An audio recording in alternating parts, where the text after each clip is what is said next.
What's up, guys? This is RBT coming at you with my college football week 10 recap video.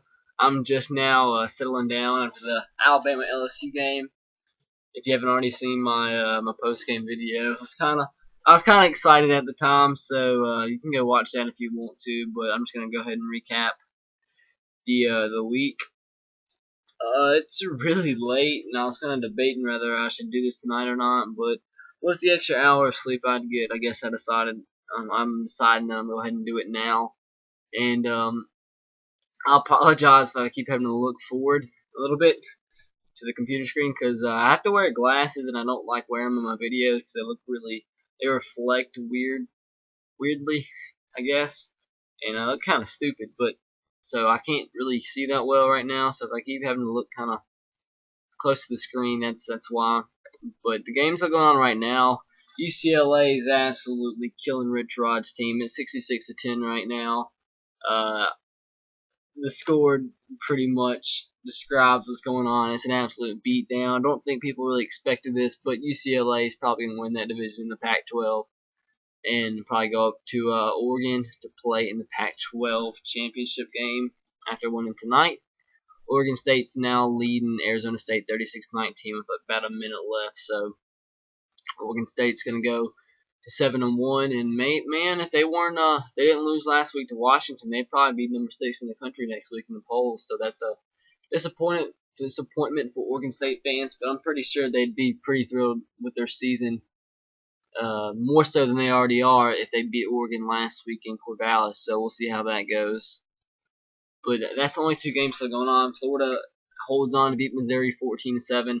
Missouri is leading 7-0 at halftime, but Florida exposed James Franklin. He threw 3 interceptions. That's really what the difference in the games, or 4 interceptions rather.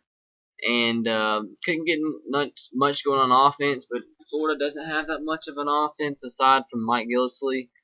And defense wins the game. They won this game 14-7. They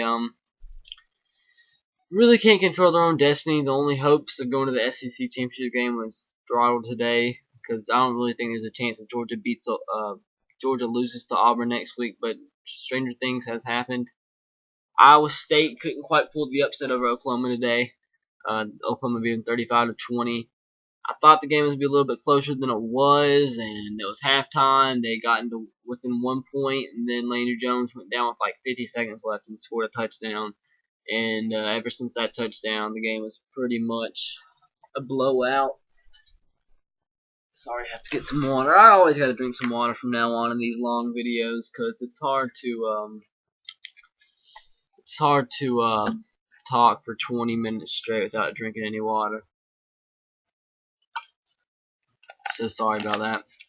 This water has been on my desk for days and it tastes nasty.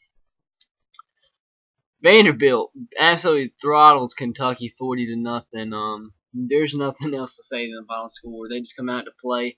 I think Brad Edwards of ESPN had his upset of the week, Kentucky over Vandy, and I think he's kind of feeling pretty down about that pick. But Vanderbilt went away from a bowl game, so props to Vandy. Kentucky, they got to get a new head coach. Joker Phillips should be gone if he's not already fired. So we'll see what we can do. They might need to go after that Texas A&M offensive coordinator. I can't think of his name right now. I think I saw Mark Shablas, I say his name.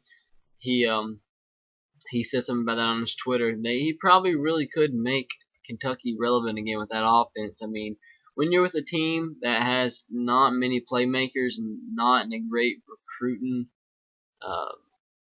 area that doesn't pull in the best talent, you might need a gimmicky type of offense to be relevant. And Randall Cobb's only come around once every so often, so you gotta do something to be relevant again. Louisville remains undefeated over Temple, wins 45-17. Louisville started off the game losing 7-0. Temple brought back the opening kickoff. Matt Brown, the shortest running back in football, D1 football, brought it back. But they struggled early, but ever since the second quarter, they outscored Temple. 31-0. So Teddy Bridgewater probably should be considered for the Heisman. I think somebody asked me that question, and I'm answering it now. Yes, I do. Teddy Bridgewater think he should be. I do think Teddy Teddy Bridgewater should be considered for the Heisman, and if he's not sent to the ceremony this year, I definitely think he'll be a preseason front runner for the award next year. So, yep, Michigan holds on and beats Minnesota 35-13 with Denard Robinson out of this game. So, props for Devin Gardner for filling in. They win 35-17. He had 3 touchdowns in this game. They're now bowl eligible at 6-3. The Big Ten's a mess this year, but Michigan's probably a favorite to win it right now, I would say. Maybe Nebraska, I don't know. Texas A&M blows out Mississippi State 38-13. As an Alabama fan, I'm really worried about next week. I mean, our emotions are high, and it'll be hard to calm everybody back down after this big win over LSU. But Texas A&M's a dangerous team.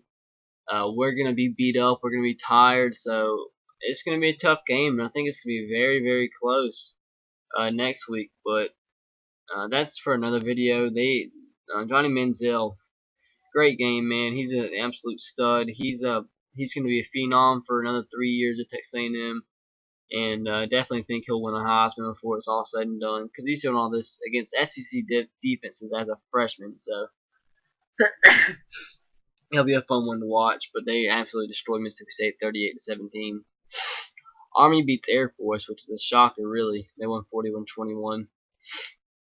Cincinnati holds on to win over Syracuse 35-24. They're now bowl eligible at 6-2.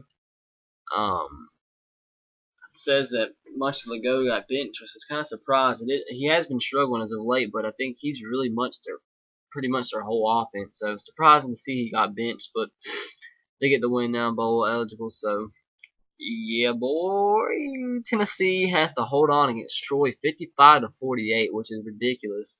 Somebody needs to get fired. Derek Dooley's going to be gone, I believe, after this season. 0-5 in SEC play. Almost lost to a Sun Belt team.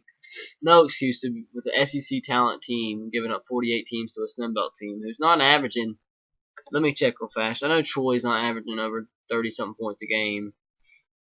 They're averaging 30.1 points a game. And to get 48, 18 of your average when you normally play Sun Belt type teams against the SEC team, that's unexcusable. No reason Troy should be doing that. Tennessee gets lucky to score 21 points in the fourth quarter to even win this game. So somebody's got to go. So Arkansas hangs on at Tulsa. Against Tulsa at home and wins 19-15. May still have a chance to go to a bowl game. Don't get me wrong, Tulsa's a pretty good dang football team.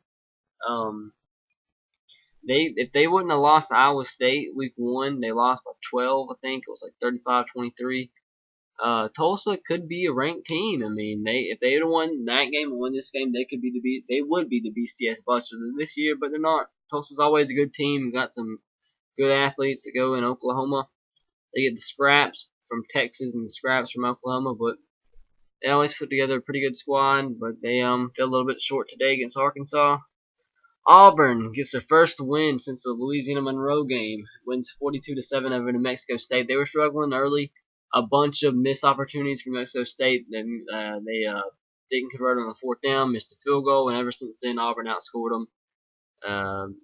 Big fumble recovery, I think it was an interception return by Derek Bates. Might have been a fumble, I'm not sure. And that really ignited the team. So they're now 2-7. I'm not sure if Auburn fans would rather have won this game because I know a lot of Auburn fans are calling for Gene Chizik's head, want him to be fired. And if they'd have lost this game, I'll know without a doubt in my mind that Gene Chizik would not be the head coach of Auburn right now. But since they won, there's some hope alive that he might be back next year.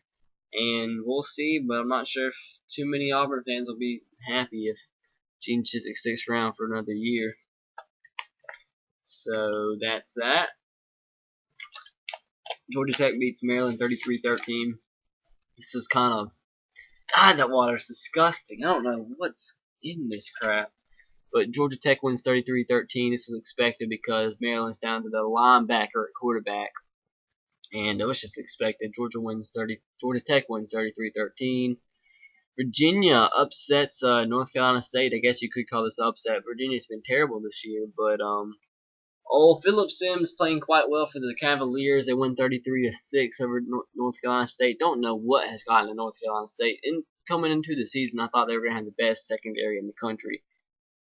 That's definitely not the case. So they still are eligible, or still have a chance to be eligible for a bowl game, even though what you saw today really wouldn't make you believe that they would play well enough to go to a bowl game. But they only need one win, so we'll see. Colorado, terrible, terrible, terrible. Colorado, the worst team I might have ever seen. Not just in a BCS conference. Definitely the worst team I've ever seen in a BCS conference, but the worst team I might have ever seen in my life. And they lose to Stanford 48-0. Colorado, I don't even know what to say about Colorado. That's the worst I've ever seen a team. I don't even. Colorado's, no, I'm not even going to talk about it. Washington State gets absolutely destroyed by Utah 49-6. And if you didn't know that Washington State's Colorado's only won on the season, and for some reason, just Mike Leach's team can never beat Colorado. I mean, that was a problem for him at Texas Tech. They can never beat Colorado. Colorado always finds ways to win. And I bet you if Washington State and Colorado played right now, Washington State would win probably by about 30 points. But either way, Utah wins 49-6. And that pretty much seals the deal for Washington State's first losing season under Mike Leach. So, got to get some better talent to run that offense. TCU beats West Virginia 39-38, scores a late touchdown to send the game into overtime, and on a reverse type play, they score and go for 2, and they convert. Trevane Boykin, big game. Geno Smith played a little bit better in this game. First matchup of these two teams in Big 12 play, so that was an interesting game, but two pretty even teams, both played quite well, both great offenses, but TCU comes out on top. It really showed Gary Patterson's guts to call that 2-point conversion, but I mean, either can look like an idiot or look like a genius, and he looked like a genius. So gutsy call, and he gets the victory, and TCU's now bowl eligible. Virginia falls to 5-3. Sorry.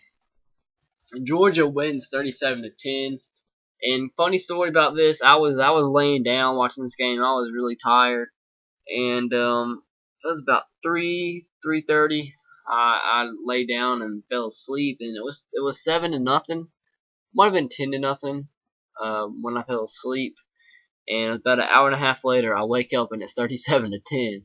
And I'm like, what happened? But Georgia come back, and they definitely was playing pretty poor in the first few quarters, but came back in the second half and was playing some ball and won 37-10. So one step closer to that SEC title game.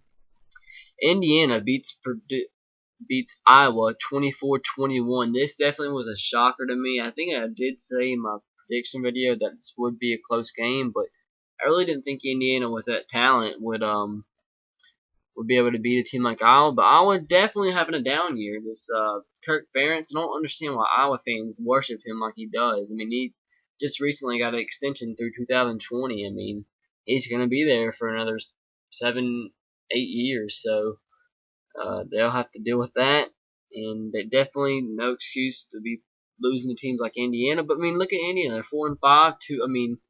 I want to look at Indiana's schedule real fast. I mean, they have a chance to go to a bowl game if they can win 2 more. It'd have to be Wisconsin, Penn State, Purdue. So they'd have to win 2 of those games. Which, but the way they're playing, they've been playing all right. If they wouldn't have lost to Ball State, but they do have wins over Illinois and Iowa, which is 2 wins that, I mean, most experts wouldn't have predicted for Indiana. So props to them. I mean, they can make it to a bowl game. That'd definitely be a successful season for Indiana fans. Notre Dame holds on to beat Pitt 29-26. Notre Dame has to have a big fourth quarter, has to score 14 points and a late touchdown by Everett Golson and a 2-point conversion to send the game into overtime. And big plays by the defense. Had to go through a missed field goal. I'm sure Irish fans were having heart attacks, but somehow touchdown Jesus ends up prevailing in the end, winning, remaining undefeated, and still has a chance going to the national championship game. So Notre Dame winning ugly, but You're gonna have to do that sometimes, and they've won ugly all year, but all that matters is they're winning. So that's that. Nebraska beats Michigan State 28-24. Late touchdown by Taylor Martinez seals the deal for Nebraska. I did hear that there was a few controversial calls. I'm not sure the extent on those, but I think there was some on both sides, so I guess it really evened the playing field. But Le'Veon Bell, big game, 180-something yards. But Taylor Martinez, I think, broke the all-time record for Nebraska in this game for all-time total yards. Or it might have been a different stat, but I think it was total yards in a career. So props to Taylor Martinez. I mean, he might not always be the best quarterback, but he's definitely provided sparks at times for that Nebraska offense. He's been a good player. Might be the most awkward throwing motion I've ever seen, but it can be effective sometimes. So congrats to Nebraska and Taylor Martinez. Ohio State remains undefeated. Beats Illinois 52-22. I don't think too many people have noticed that Ohio State's still undefeated. I mean, if they were eligible for a bowl game this year, they could be top 5 in the country, maybe higher than that. I mean, they could be number 2. They're probably going to remain undefeated. They have 2 games left that they barely easily could win. So Ohio State a good team. So watch out for them next year. They might even be ranked top 5, top 10 preseason next year. Wouldn't surprise me at all. Baylor beats Kansas 41-14. That was expected. Penn State blows out Purdue 34-9. That was kind of expected. Purdue 0-5, Big Ten play. Thought they might actually win the Big Ten this year with it being a down year and all the ineligible teams for postseason play. And they crapped the bed. Danny Hope needs to be fired. It's simple as that. Texas beats Texas Tech 31-22. Texas Tech fails at the opportunity to take Texas down when they're having a bad year defensively and offensively at times. David Ash had a huge game. I think at one point he was like 6 for 6, 180 yards and 2 or 3 touchdowns. So he started out big. They started out to a 24-7 lead and held on to that. Texas Tech was scoreless in the fourth quarter, and nothing else to say. Texas Tech will probably fall out of the top 25 after this loss. But they are at bowl eligible. Texas is now 7-2, and yeah. Louisiana Monroe, this is interesting. Lost their first game to a non-BCS team. It was 40-24. Louisiana Lafayette beat them. They do have some pretty impressive teams in Louisiana. I mean, Louisiana Lafayette is obviously a good team that can beat Louisiana Monroe. I do think Louisiana Monroe, if they don't lose another game the rest of the year, I do think they should be top 25, probably 25, 24 in the country next year. When I do make my preseason poll that I usually do for next season, I will have them probably number 25, just because they bring a bunch of people back and their quarterback comes back. So, and he's a really good quarterback. So, yeah. Oregon puts up 62 points against USC and wins 62-51. Oregon, definitely, without a doubt, in my mind, anybody else's mind, best offensive team in all of football. But you can't be giving up 51 points a game. I mean, that's going to end up biting them in the butt. I do think the toughest game they have left is Oregon State. That'll be a fun game to watch, especially with it being in Corvallis. It's going to be an insane atmosphere. But anyways, Matt Barkley and company put up 81 points, but they can't help their defense gave up 62. And just an undisciplined team, and that's going to end up biting them in the butt, and it did. Third loss of the season. They might even drop out of the top 25 for giving up 62 points. So, Kenyon Bardner had 5 touchdowns, had a record performance tonight. School record, 330 yards rushing, something like that. But they win. Now 9-0, and they'll probably jump Notre Dame in the polls just because Notre Dame almost lost to Pittsburgh, and they probably really should have lost to Pittsburgh. But I mean, champions always find ways to win, so not downgrading Notre Dame at all there. But I'm just saying, and I don't know, some voters might kind of even that playing field out because there might be some guys that want to vote defense over offense, and if that's the case, you're not going to be voting Oregon, who gave up 51 points today, over Notre Dame. So we'll see what happens there. Duke beat or lost to Clemson 56-20, and their ACC title game hopes are kind of going dim. I'm not sure if there was really much. I think there still is a chance, but they'll have to end up beating Miami. I'm not sure they can do that. I think Miami has to lose another game, but Clemson wins 56-20. I don't think Miami has another game on the schedule that they would lose. Just a few more games left. Alabama, LSU. I can't go through talking about this again. If you want to watch my recap video, go to my channel and watch it. Just Alabama got outplayed the whole game, but we found a way to win. Agent McCarron played terrible all game except the last minute, and that sometimes is all that matters, and that's all that mattered in this game. TJ Yeldon, can't say enough about him, played a great game. So did the Eddie Lacy offensive line. Played absolutely phenomenal, didn't give up many sacks that I can recall. And all the fault of our offensive woes is really on Agent McCarron. Our receivers did make had some drops, but it really fell on Agent McCarron. But I mean, no, all credit goes to him, because all that matters is that we won the game and he played great in the last minute. Great call on that screen pass to T.J. Yeldon when LSU was having an all-out blitz. So that was a perfect play call for the perfect situation. Defense was gashed all night. Really, Zach Mettenberger had the best game of his career thus far. LSU outplayed us really in every aspect of the game. Definitely dominated the time of possession. I think they ended up with like 40, 50 more plays than us, but we found a way to win. And I don't know, we're still be number one, and we have a clear path to the national championship game. Texas A&M is going to be such a tough game, though. I know I already mentioned that, but I'm kind of worried about that game. Kansas State beats Oklahoma State. Doesn't have a problem, 44-30. Colin Klein did get hurt in this game, but I'm not sure if that's really an injury that's going to linger into next week in the other games. So I think he should be okay. I think they really kept him out because they were winning by a pretty comfortable lead. Hopefully, I don't want to see this guy down. He's definitely the Heisman leader, clear-cut Heisman leader. I think the one that's close to as close as anyone else is Kenyon Gardner, and I'm knocking off Colin Klein from the Heisman stuff. But they won 44-30, remain undefeated. Don't think they'll drop just yet in the BCS polls. So great team, Colin Klein, great player.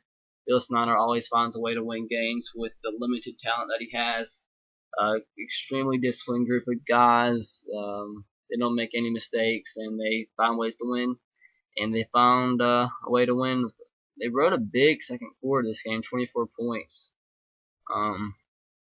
Yeah, beat Oklahoma State 44-30. I think Wes Lunt did get hurt in this game too. Don't know if he came back or not, but how long is this video? Is it over 20 minutes yet? Oh man, 23 minutes.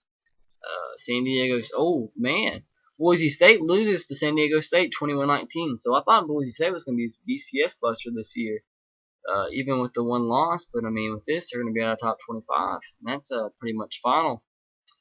No way they're going to be going to a BCS bowl with 2 losses. And dang, that's surprising. That was the first Mountain West Conference loss too, and with this loss, San Diego State's now leading the Mountain West Conference. So, woo.